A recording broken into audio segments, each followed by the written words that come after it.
Meus queridos, a paz do Senhor Jesus Cristo a todos, irmãos. Glória a Deus por esta tarde especial e abençoada na presença do Senhor.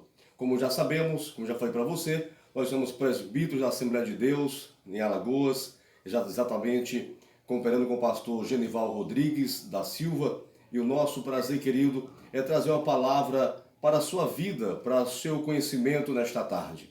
Haja vista que ninguém pode agradar a todo mundo, como de fato e de certeza Jesus não agradou a todos. Mas é a palavra de Deus, na verdade, que tem que ser pregada e anunciada. Nós queremos trazer para você um texto muito polêmico nesta tarde, que fala concernente o capítulo 8 do Evangelho que escreveu São João, onde muitos pregadores, muitos mensageiros têm falado, têm ministrado, dizendo, verbalizando, textualizando que a mulher do capítulo 8 de João foi pega no ato de adultério. Logo, nós percebamos os erros de hermenêutica, os erros de exegese bíblica. E para isso, querido, nós queremos chamar a vossa atenção, a sua atenção, para lermos a inaudita, sacrossanta palavra de Deus. Sabendo que a Bíblia Sagrada, ela tem três tipos de linguagem: figurada, literal e alegórica. É isso mesmo. A Bíblia tem três tipos de linguagem: figurada, literal e alegórica. Quando falamos sobre essas expressões, nós queremos usar um texto sagrado que se encontra no livro de São João, o capítulo 8 do Evangelho que escreveu São João, onde narra, conta-se que esta mulher, ela foi pega no ato de adultério. Segundo alguns pregadores, diz que essa mulher foi pega no ato de adultério. Mas nós queremos transcrever, transparecer para você nesta tarde esta palavra tão poderosa. No capítulo 8 de João diz o seguinte: porém Jesus foi para o Monte das Oliveiras,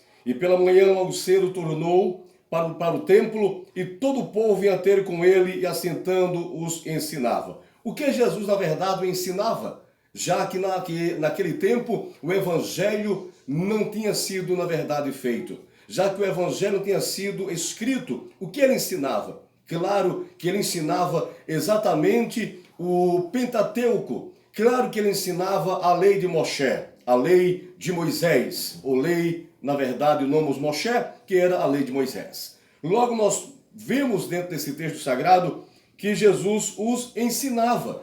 No versículo 3, diz que os escribas e fariseus trouxeram uma mulher apanhada em ato de adultério. Veja bem que no versículo de número 3 diz que escribas e fariseu. Os escribas, na verdade, eram os copistas, eram exatamente os doutores da lei, os amanuenses, os escrivães, que trazia, que compilava toda a lei. Nós vemos também que os fariseus trouxeram a mulher apanhada em ato de adultério. O versículo 3 diz que fariseus e escribas. Logo você percebe que os fariseus eram, na verdade, um povo nômade que era contra os ensinos de Jesus. No versículo 4, pondo no meio, disse-lhe: mestre, rabi, essa mulher foi apanhada no ato de adultério. E na lei de Moisés nos manda que a tal seja apedrejada. Glória a Deus. E agora você imagine, a Bíblia diz, eles falaram isso para Jesus, que na lei de Moisés a tal seja apedrejada. Tu, pois, que dizes? Agora você entenda, querido, que no versículo de número 6, a Bíblia diz que Jesus, na verdade, Jesus estava ali e Jesus estava escrevendo alguma coisa no chão. No versículo de número 6, a Bíblia diz o seguinte: e eles tentando isto para que tendiam a acusar a Jesus, inclinando-se, o escrevia com o dedo na terra.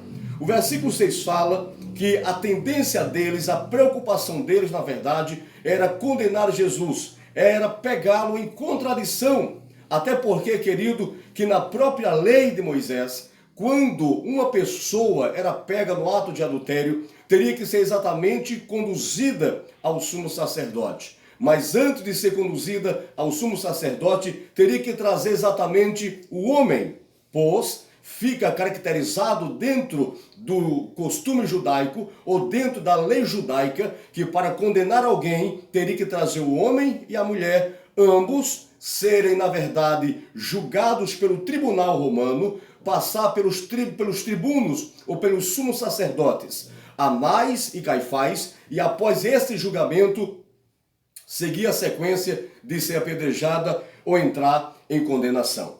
Nós vemos aqui, queridos, no versículo de número 7, como insistiram, perguntando-lhe, endireitando-se ele, aquele dentre vós que está sem pecado, que atire a primeira pedra contra ela. Tornou a endireitar-se, escrevia no chão, e saiu todos, do menor ao maior. Nós vemos, observando esse versículo 9, que é de suma importância. Quando ouviram isto, saíram, todos deles saíram.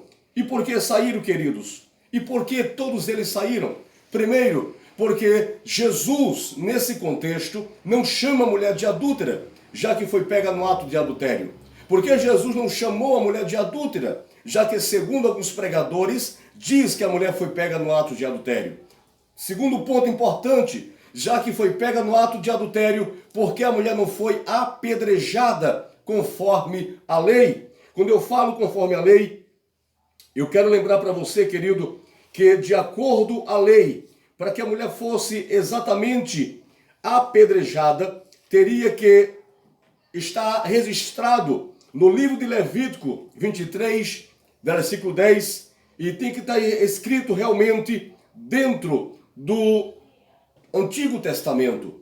Quando a pessoa fosse pega no ato de adultério, o homem e a mulher seriam, na verdade, julgados e, após os julgamentos, sentenciado à morte. A mulher não foi pega no ato de adultério.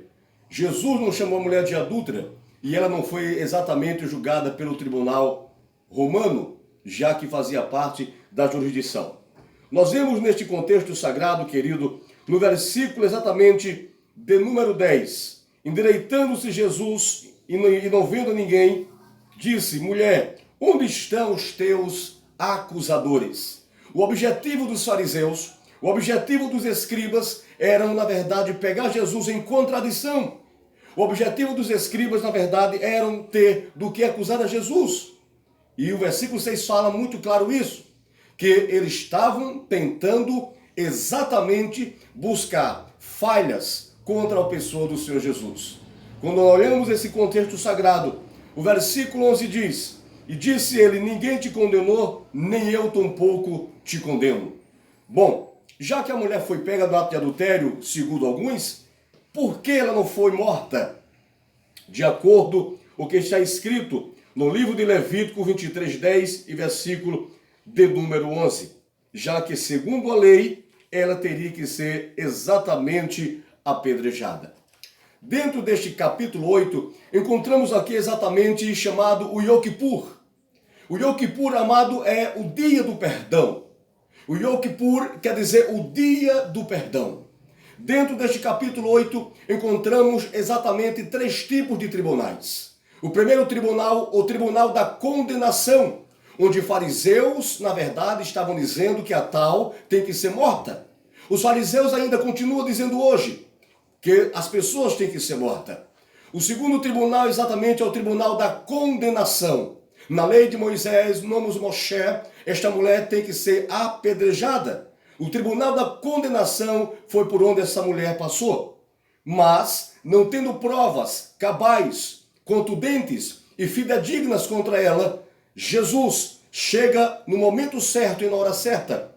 E ele, na verdade, vendo a falha dos fariseus, vendo a falha exatamente dos escribas, porque segundo o decálogo mosaico, segundo os 5 livros do Pentateuco, segundo o livro de Vaikra, Mebdibá, Devaraim, o livro exatamente de Shemut, teriam que ser julgadas ou julgada e condenada.